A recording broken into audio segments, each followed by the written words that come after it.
Episode number 3325. Title: Veer gives ground seed to Sonal. कितना डरावना आदमी है। उसकी ब्रेक वर्ल्ड दर सिर्फ 60% है और उसने टेल्ड फायर बीस्ट को आसानी से मारने के लिए बस एक साधारण हुनर का इस्तेमाल किया। कई ब्रेक वर्ल्ड बीस्ट इस बात को लेकर दुविधा में थे। वीर की लड़ाई ने कई कमजोर ब्रेक वर्ल्ड के बीस्टों को कमजोर होते हुए भी ताकतवरों को परास्त करने की उम्मीद जगाई। उन्हें ये भी पता था कि वे वीर की तरह सीधे तौर पर ऐसा नहीं कर सकते। वीर ने टेल्ड फायर बीस्ट का टूटा हुआ शरीर खोदकर निकाला। उसका शरीर जख्मों से भरा था, लेकिन फिर भी क्रिस्टल जैसा था। उसका मांस लाल, जले हुए स्टील जैसा था। कोई भी देख सकता था कि वह कितना मजबूत था। दुनिया तोड़ने वाले जीन को खोदकर उसने शव को छोटी फ्लाइंग फिश और छोटी बिल्ली को दे दिया। वही वीर ने भी अब वर्ल्ड ब्रेक जीन को निगल लिया। टेल फायर बीस्ट एक ब्रेक वर्ल्ड बीस्ट था जिसकी ब्रेक वर्ल्ड दर 95% या उससे ज्यादा थी। इसने वीर के ब्रेक वर्ल्ड जीन टैली को 8 गुना बढ़ा दिया था, इसलिए मेहनत का इनाम बहुत कम नहीं था। सोनल, ये तुम्हारे लिए है। वीर सोनल को एक निर्जन क्षेत्र में ले गया। उसने बर्निंग रेड स्काई के नियमों को छिपाने के लिए अपने बर्निंग रेड स्काई लीडर की शक्ति का इस्तेमाल किया। उसने लॉकी का बीज निकाला और सोनल को दे दिया। सोनल की आंखें वीर और उसके द्वारा दिए जा रहे लॉकी के बीज को देखकर चौड़ी हो गईं। वह उलझन में पड़ गई और पूछा, डैडी, यह क्या है? ये चीज मुझे जानी पहचानी क्यों लग रही है? मुझे ये लॉकी की बेल पर मिला था। तुम लॉकी से आए हो तो शायद ये तुमसे संबंधित हो। वीर ने सोनल को गॉड केओस पार्टी के पुराने लीडर के बारे में नहीं बताया। हालांकि गॉड केओस पार्टी लीडर की आत्मा जा चुकी थी, सोनल को ये सब बताना शायद उसे परेशान कर सकता था। उसके लिए यही बेहतर था कि वह कुछ न कहे। धन्यवाद डैडी, सोनल ने खुशी से लॉकी के बीज स्वीकार कर लिए। लॉकी का बीज, जो वीर के हाथों में सामान्य लग रही थी, सोनल के हाथों में आते ही अजीबोगरीब बदलाव दिखाने लगा। ऐसा लगा जैसे बीज में जान आ गई हो। वह तेजी से बढ़ा और लॉकी की बेल बन गया, जिससे उसने सोनल को घेर लिया। वीर ने कोई दखल नहीं दिया, वह बस देखता रहा। अगर उस लॉकी की बेल ने सोनल के साथ कुछ भी गलत किया तो वह उसे नष्ट करने की पूरी कोशिश करेगा। जैसे जैसे सोनल ने खुद को लॉकी के उपचार के अधीन किया, वह बहुत खुश दिख रही थी। उसके चारों ओर लॉकी की बेल बढ़ती जा रही थी। यह एक जीवित चीज की तरह थी जो अपने आप बढ़ सकती थी और सोनल के शरीर को बेल से ढके कवच का रूप दे सकती थी। जब बेल का कवच तैयार हुआ तो लॉकी की बेल मुरझाने लगी। पत्तियां गिरकर बिखरती हुई धूल की तरह लग रही थीं। हरी बेलें सूखी लग रही थीं। वे पीली से भूरी और भूरी से धूसर और काली हो गईं। जैसे जैसे बेल का कवच बदलता गया, वह धूसर बेल का कवच बन गया। ये सोनल के छोटे से शरीर को पूरी तरह से ढक लेता था। ये बहुत नाजुक लग रहा था, मानो इसे दर्जी ने बनवाया हो। सोनल ने उसके साथ चलने की कोशिश की। बेल के कवच ने उसकी चाल पर कोई असर नहीं डाला। वह बहुत हल्का था। ये बेल कवच दिलचस्प है। मुझे ऐसा लग रहा है जैसे मैं इसे सुन सकती हूँ। सोनल ने अपना हाथ हिलाया और बेल कवच उसके चारों ओर तैरने लगा। वह एक बेल का हथौड़ा बन गया। सोनल लगातार रूप बदलती रही। बेल का कवच उसकी इच्छानुसार बदलता रहा। वह चाकू, भाला, तलवार या चाबुक में बदल गया। वह आसानी से कुछ भी बन सकता था। वह गैटलिंग बंदूक भी बना सकता था। उसने वीर को जड़ कर दिया। सोनल, खिलवाड़ बंद करो, वीर ने कहा। देखते हैं कि यह चीज वाकई काम करती है या नहीं। उसे बेल के कवच में किसी विशेष शक्ति का आभास नहीं हो रहा था। उसे बस एक उपस्थिति का एहसास हो रहा था जो काले क्रिस्टल कवच से काफी मिलती जुलती थी। हालांकि ये थोड़ा अलग था। यह अज्ञात था कि इसके अंदर किस प्रकार की शक्ति निवास करती थी।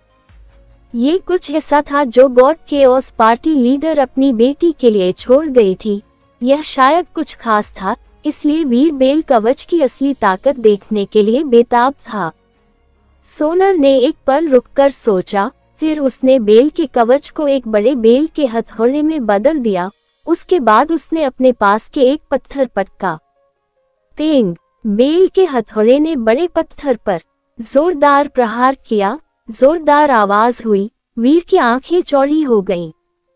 बेल के हथौड़े की ताकत के कारण उसकी आंखें पूरी तरह से खुली नहीं थीं। पत्थर नहीं टूटा, उसने हथौड़े को वापस उछाल दिया, जिससे सोनल सिर के बल गिर पड़ी। उसका नितंब जमीन पर गिर गया और उसका छोटा सा सिर इधर उधर लुढ़क गया। उसे चक्कर आ रहा था। हे भगवान, गॉड केओस पार्टी ने जरूर हमें धोखा दिया होगा। वह अपनी बेटी के लिए इतनी बेकार चीज क्यों छोड़ गई? वीर हंसना चाहता था। वीर को पता था कि जरूर कुछ गड़बड़ है। गॉड केओस पार्टी लीडर अपनी बेटी के लिए कोई बेकार चीज नहीं छोड़ेगी। सोनल ने सिर हिलाया। वह खड़ी हो गई और थोड़ी सी पागल सी लग रही थी।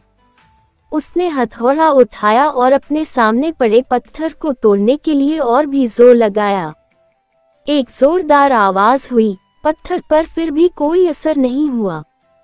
बेल का हथौड़ा सोनल के हाथ से छूट गया, फिर जमीन से टकराया, कुछ बार उछला और फिर रुक गया।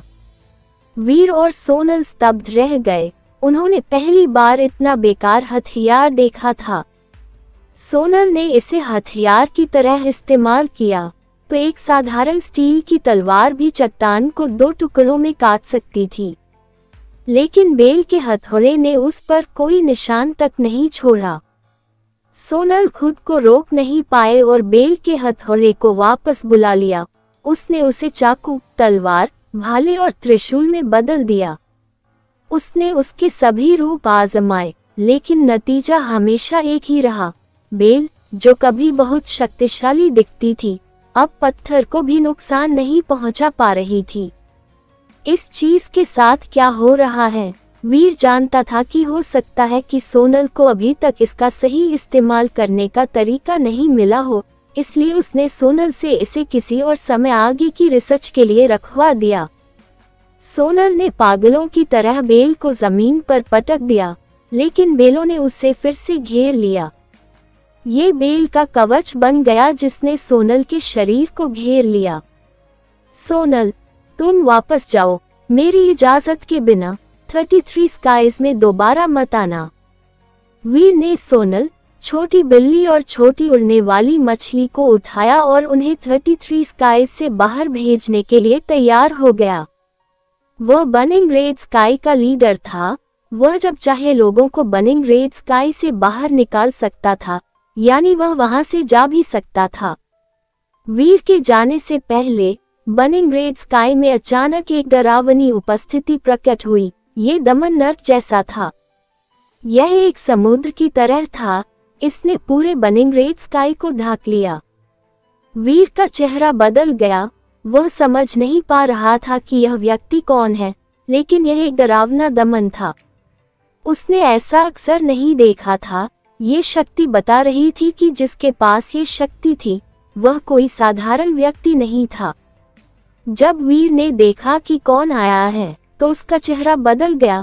कोई भी इस वक्त बता सकता था कि उसका चेहरा बहुत उदास लग रहा था।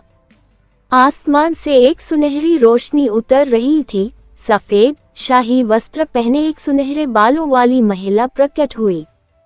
वह मानो किसी देवदूत की तरह धरती पर उतरी हो। वह मानो किसी पवित्र देवी की तरह ईश्वरीय लोकों से उतरी हो। वीर ने उसे पहचान लिया। वह सुनहरे बालों वाली समीरा थी, लेकिन उसने समीरा को काले बालों वाली बना दिया था। उसे समझ नहीं आ रहा था कि वह फिर से सुनहरे बालों वाली समीरा क्यों बन गई। सुनहरे बालों वाली समीरा और उसकी ठंडी आंखों को देखकर वीर को पता चल गया कि वह मुसीबत में है। एंडरसन सैनी, वो कमीना, उसने समीरा को फिर से एक ठंडी, जानलेवा मशीन बना दिया। क्या उसे नहीं पता कि समीरा काले बालों में सबसे ज्यादा खुश रहती है? वीर जानता था कि एंडरसन सैनी ने समीरा को फिर से सुनहरे बालों वाली समीरा बनाने के लिए कुछ किया है, इससे वह बहुत नाराज था।